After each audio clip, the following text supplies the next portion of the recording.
Kalingap Angels, naiinggit nga ba kay Dara? Mapagpalang araw po muli mga kalingap, at kung bago ka pa lamang sa aking channel ay kung pwede pa subscribe naman po, maraming salamat. Paunawa, patapusin po muna ang video para malaman ang mga nilalaman nito. Naganap na nga ang ribbon cutting sa bahay ni Dara. At ito rin ang pinakahihintay ni Dara, ang araw na ito para sa blessing ng bahay niya. Dumalo ang mga K-boys, si Kuya Val, lola at tita ni Dara. Ang tatay ni Dara na siyang inaasahan niya na dumating ay wala. Nung mga nakaraan araw, tinanong si Dara kung sino ang iimbitahan niya.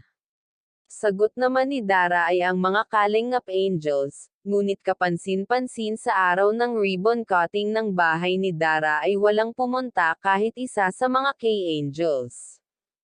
Nagtataka tuloy ang mga viewers kung bakit wala ang K-Angels.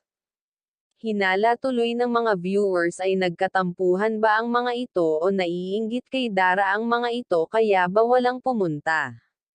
Kung napapansin natin mga kalingap, na tanging si Dara lang ang may mga mamahalin gamit sa lahat ng beneficiary ni Kalingap Rab. At makikita natin mga kalingap na halos mapuno ng gamit ang bahay ni Dara. Ito kaya ang dahilan sa hindi pagsipot ng K-Angels. O baka naman mga busy sa kanilang pag-aaral, pero imposible na kahit isa walang pumunta sa bahay ni Dara, kaya tuloy bakas sa mukha ang kalungkutan na nararamdaman ni Dara.